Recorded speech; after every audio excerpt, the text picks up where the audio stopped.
Assalamualaikum warahmatullahi wabarakatuh. Ini cara main bos lapak yang sangat mudah bagi kamu yang baru pertama kali main. Yuk kita simak. Pertama kita harus tahu tujuan dari permainan ini. Tujuannya adalah pemain mengelola modal dan berhasil mengembangkannya. Nah, pemenangnya adalah pemain yang memiliki harta paling banyak. Gimana sih cara agar harta bisa berkembang? Di awal kita mesti tahu dulu ada 3 jenis kartu dalam permainan ini. Yang pertama kartu lapak, yang kedua kartu pembeli, dan yang ketiga kartu deal. Pertama kartu lapak, yaitu 12 kartu yang terdiri dari 4 jenis lapak. 3 lapak sate, 3 lapak soto ayam, 3 lapak nasi goreng, dan 3 lapak mie goreng. Yang kedua kartu pembeli, yaitu 28 kartu yang terdiri dari 4 jenis pembeli, yaitu 7 pembeli sate ayam, 7 pembeli soto ayam, 7 pembeli nasi goreng, dan 7 pembeli mie goreng. Ketiga kartu deal yang terdiri dari 7 kartu untung, 3 kartu rugi, 2 kartu sirka, dan 2 kartu kondisi umum. Kemudian ada juga 2 elemen pendukung, yaitu koin simulasi dan bahan baku. Nah, sekarang saatnya kita main. Dalam permainan ini terdiri dari 2 peran, peran sebagai dealer dan peran sebagai pemain.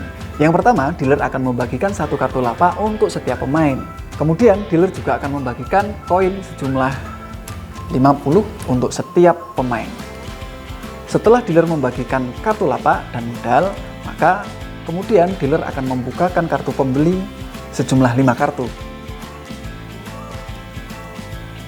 Pertama, para pemain akan melihat kartu lapak yang dia miliki. Kemudian, para pemain akan melihat pembeli mana yang akan diakuisisi. Kemudian dealer akan memberikan kesempatan untuk para pemain secara bergiliran. Nah, bagi pemain yang memiliki 1 lapak, maka dia akan mengakuisisi pembeli yang ada. Nah, pertama kali para pemain akan melihat bahan baku apa saja yang dibutuhkan untuk mengakuisisi pembeli.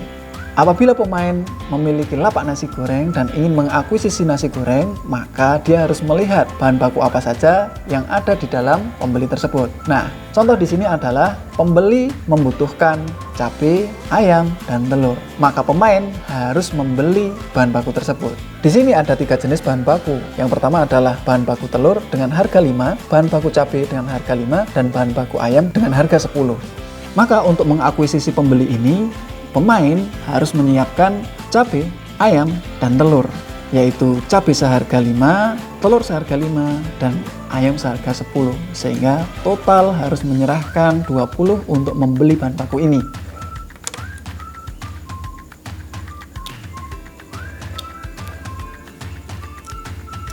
Kemudian pemilik lapak akan menawarkan customernya untuk dibeli pemain yang memiliki lapak yang sama dengan margin sesuai yang dibutuhkan oleh pemain.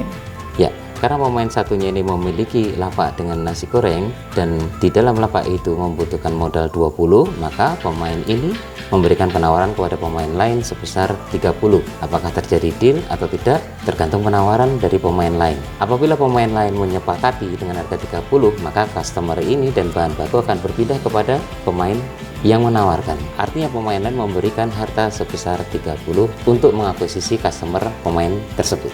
Apabila dengan penawaran 30 tadi tidak disepakati oleh pemain yang lain, maka pemain yang sedang mendapatkan giliran wajib mengambil kartu deal.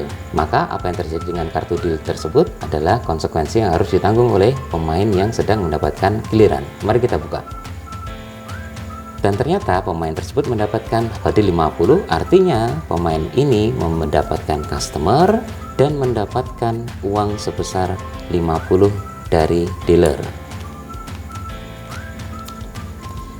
Dan bahan baku kembali ke dealer. Sampai tahap ini, pemilik lapak sudah mendapatkan 1 customer. Dia membutuhkan 2 customer lagi untuk menjadikan asetnya stabil. Permainan pada giliran pemain di awal sudah selesai, maka dibuka kembali customer untuk mengisi kekosongan slot customer. Dilanjut oleh pemain berikutnya dengan pola yang sama. Setelah permainan pada pemain yang mendapatkan giliran sudah selesai, maka kartu deal dikembalikan pada slot yang bawah dan shuffle. Sekarang giliran pemain berikutnya. Pemain berikutnya mendapatkan lapak yang tentu berbeda atau bahkan sama. Dia boleh memilih dengan customer yang sesuai dengan lapak yang dia miliki. Pemain sudah membeli bahan baku yang diinginkan oleh pembeli. maka sama seperti awal, pemain boleh menawarkan kepada pemain yang lain. Namun bila tidak terjadi deal, maka dia wajib untuk mengambil kartu deal yang ada di sebelah kanan. Nah, apabila pemain mendapatkan kartu deal yang berupa ketidakberuntungan, di sini ada kebakaran, maka ada instruksi yang mengikuti. Jika kebakaran, maka lapaknya akan hilang. Dan ketika lapak hilang, bahan baku juga hilang. Otomatis dia tidak mendapatkan customer. Hilangnya kemana? Dikembalikan ke dealer. Artinya pemain tersebut sudah tidak memiliki lapak, maka dia harus membeli. Berapa harga lapak yang harus dikeluarkan? Harga lapak masing-masing, harga lapak bernilai 5. Tetapi di sini di dalam pembelian, pemain boleh memilih lapak mana saja yang ia inginkan. Pembelian lapak artinya menggunakan jatah bermain. Ketika pemain mendapatkan giliran bermain dan dia ambil untuk membeli lapak, dia tidak mendapatkan giliran untuk mengakuisisi pembeli. Permainan dinyatakan berhenti ketika ada salah satu pemain yang berhasil mengumpulkan 3 customer di satu lapaknya. Tapi ini hanya sekedar menghentikan permainan. Ketika permainan berhenti, tugas selanjutnya adalah setiap pemain menghitung aset yang ia miliki. Bagaimana cara menghitungnya? Dimulai dari besaran customer yang ia miliki. Contoh, lapak di customer nasi goreng milik salah satu pemain memiliki nilai 3 customer. Setiap customer punya nilai 20 yang dihitung dari kebutuhan cabai dan ayam serta telur, nilainya 20. Sedangkan selanjutnya nilainya juga sama, 15. Dan yang selanjutnya 15 dihitung dari kebutuhan customer yang diinginkan. Maka total dari semua aset yang dimiliki dalam satu lapak nasi goreng ini adalah 20 ditambah 15 ditambah 15, 50 ditambah jumlah customer, jumlah nilai jika lapak tersebut mengoleksi 3 pemain tambah 20, jadi totalnya adalah 70. Namun apabila pemain memiliki lapak yang tidak memiliki customer, tidak memiliki pembeli, maka lapak ini menjadi beban yang akan mengurangi nilai total aset sebesar 5, berarti tinggal 65. Kemudian aset yang berikutnya dihitung adalah aset bahan baku. Dia memiliki 2 ayam berarti bernilai 20, 1 cabai berarti bernilai 5, total 85. Setelah selesai baru perhitungan koin yang dimiliki.